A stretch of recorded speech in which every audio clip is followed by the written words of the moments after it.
Oggi affrontiamo un argomento che mi avete chiesto in tantissimi e che, dopo molte conversazioni e ricerche, ho scoperto essere tanto affascinante quanto complesso. In rete circolano informazioni spesso incomplete o addirittura fuorvianti su questo tema. Grazie a un contatto privilegiato ho avuto l'opportunità di confrontarmi a lungo con un commercialista specializzato in compravendite immobiliari e terreni per cittadini stranieri in Tunisia. Il risultato? Un insieme di informazioni chiare, pratiche e non così facili da trovare altrove. Risponderemo a domande come: può un cittadino italiano residente in Tunisia acquistare una casa? È possibile comprare un terreno edificabile per costruirci sopra? Quali sono i rischi concreti? Come proteggersi da venditori senza scrupoli che sfruttano la scarsa conoscenza delle leggi locali? È vero che lo Stato tunisino può espropriare un terreno? Preparatevi perché questo sarà un viaggio dettagliato, ricco di esempi reali e consigli pratici basati su fonti affidabili. Mettetevi comodi e partiamo!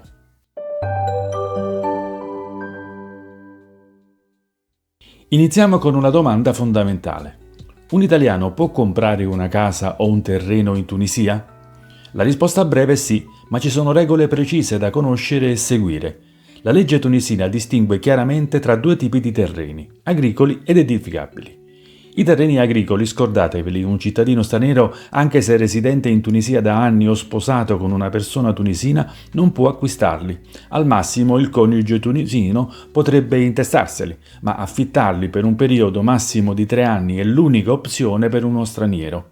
Costruirci è illegale, quindi non è una strada percorribile. Terreni edificabili, qui le cose cambiano. Un italiano residente può acquistarli, ma c'è un passaggio obbligatorio: ottenere l'autorizzazione del governatorato della regione in cui si trova il terreno. Senza questo documento, qualsiasi contratto di vendita è nullo, anche se avete già pagato. Ma non è tutto. Il terreno deve essere regolarmente registrato presso l'ufficio topografico. Lo vedrete descritto qui in sovraimpressione, ovvero il catasto tunisino. Questa registrazione fornisce un titolo fondiario ufficiale che certifica chi è il proprietario, i confini esatti del terreno e l'eventuale presenza di vincoli come ipoteche o servitù. Senza questo titolo, anche se firmate un contratto, non siete legalmente proprietari.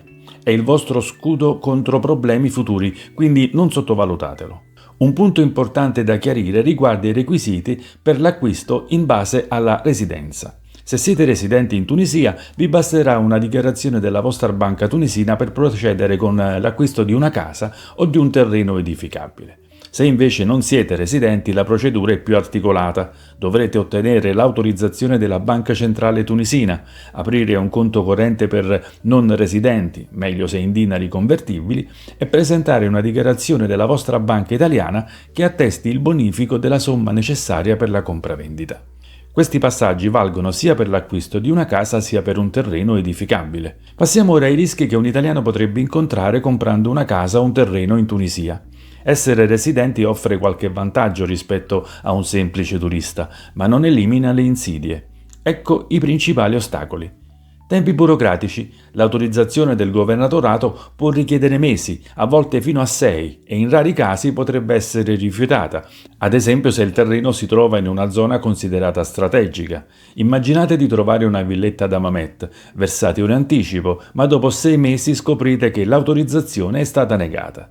Senza un contratto ben redatto da un esperto potreste perdere i soldi dell'anticipo. Documentazione complessa. I documenti sono generalmente in francese, a volte in arabo, e le procedure tunisine differiscono molto da quelle italiane. Affrontarle senza supporto professionale è praticamente impossibile, nonché rischioso. Siete proprietari di case in Italia, siete esperti di compravendite, dimenticate tutto perché in Tunisia le cose cambiano notevolmente. Una delle preoccupazioni più grandi per chi compra una casa con terreno è il rischio di esproprio. Anche se avete seguito ogni regola, lo Stato tunisino può espropriare il vostro terreno per pubblica utilità, ad esempio per costruire una strada, un ospedale, un porto, offrendovi un indennizzo che spesso è molto inferiore al valore reale. Un caso emblematico è quello di Zarzis. Alcuni anni fa, diversi proprietari italiani hanno acquistato case e terreni in questa zona costiera. Tutto sembrava perfetto, contratti regolari, autorizzazioni ottenute, case costruite. Poi lo Stato ha deciso di espropriare i terreni per un progetto di sviluppo turistico. I proprietari hanno ricevuto una notifica, una valutazione del terreno e un indennizzo minimo, spesso meno della metà del valore reale. Case demolite, tempi persi e tanta frustrazione. Non è stato un caso isolato, ma sicuramente uno dei più noti perché ha coinvolto decine di proprietari, inclusi italiani. Perché succede? In Tunisia il diritto di proprietà sul terreno non è assoluto, come in Italia per i cittadini stranieri. Lo Stato mantiene una sorta di controllo nazionale sul suolo, il che significa che il vostro diritto di proprietà è limitato da questa prerogativa. Passiamo ora a un altro rischio significativo, le truffe. Un italiano, specialmente se non conosce a fondo il sistema, può diventare un bersaglio facile per venditori disonesti. Ecco alcune situazioni comuni. Terreni agricoli spacciati per edificabili. Vi propongono un terreno perfetto per costruire una casa, ma omettono di dirvi che è agricolo, quindi non acquistabile da uno straniero. Pagate, ma l'acquisto è nullo e i soldi sono persi. Certo potete denunciare, ma prevenire è meglio che curare. Documenti falsi o incompleti. In Tunisia falsificare i documenti non è così raro. Se vi mostrano carte non verificate, potreste scoprire troppo tardi che il terreno non è registrato al governatorato o che il titolo fondiario è falso. Vendite doppie. Un esempio reale è quello di un italiano che qualche anno fa ha acquistato una casa già venduta a un'altra persona. Risultato? Soldi e immobile persi. Problemi nascosti. Il terreno potrebbe avere ipoteche, dispute ereditarie o trovarsi in una zona protetta o destinata a un piano regolatore. Se il venditore non vi avverte, rischiate di perdere tutto dopo mesi di trattative. Accordi informali. Vi propongono di concludere la vendita tra noi senza notaio, una pratica comune qui in Tunisia. Può trasformarsi in una trappola. Senza un contratto registrato non avete alcuna protezione legale. Per chiarire meglio, immaginiamo uno scenario pratico. Siete un italiano residente a Tunisi e trovate un terreno edificabile ad Hammamet, ideale per una villa. Il venditore vi assicura è tutto regolare, fidati. Pagate 60.000 dinari, ottenete l'autorizzazione del governatorato dopo 4 mesi, registrate al catasto e costruite la casa. Sembra un successo. Poi 3 anni dopo il comune approva un piano regolatore per una strada che attraversa il vostro terreno. Vi notificano l'esproprio, vi offrono 20.000 dinari quando la casa ne vale 50 e dovete cedere. Potete fare ricorso, ma è una battaglia lunga e incerta. Oppure, peggio, scoprite che il venditore vi ha fornito un titolo falso e il terreno non era nemmeno suo. Soldi persi, casa persa.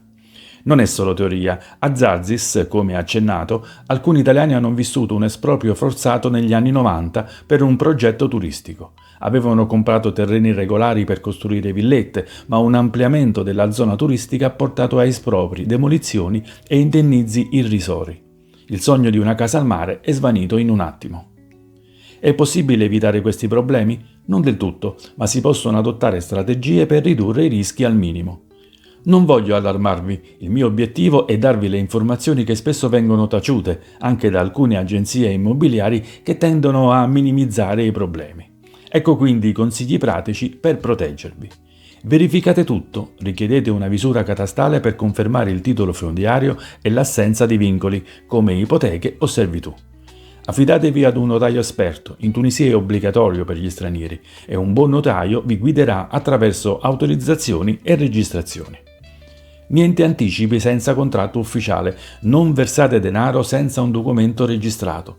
Un contratto ben fatto può salvarvi da brutte sorprese. Un legale specializzato vi aiuterà a individuare rischi e a evitare trappole legali. Diffidate delle offerte troppo convenienti. Un terreno a metà prezzo spesso nasconde problemi, come ovunque del resto. Se sembra troppo bello per essere vero, probabilmente lo è davvero troppo. Studiate la zona, informatevi su eventuali piani regolatori, ampliamenti stradali o progetti turistici che potrebbero interessare il terreno. In conclusione sì, un italiano residente in Tunisia può comprare una casa o un terreno edificabile, ma serve pazienza per ottenere le autorizzazioni, controlli rigorosi al catasto e molta attenzione per evitare truffe e il rischio di espropri. La chiave non è improvvisare, circondatevi di professionisti competenti e fate tutte le verifiche del caso. Ricordate, anche se acquistate un terreno, ci costruite una casa, il vostro diritto di proprietà è limitato dalle leggi tunisine. In parole semplici, il terreno è vostro, ma lo Stato può espropriarlo per motivi di pubblica utilità, come una strada o un progetto turistico, offrendovi un indennizzo che, come dimostrano casi reali, potrebbe essere ben inferiore al valore reale. Con un notaio o un avvocato al vostro fianco potete minimizzare i rischi, ma è fondamentale sapere a cosa andate incontro. E voi, cosa ne pensate? Avete esperienze da condividere o domande su questo tema? Scrivetelo nei commenti, sono curioso di leggervi. Ci vediamo al prossimo video.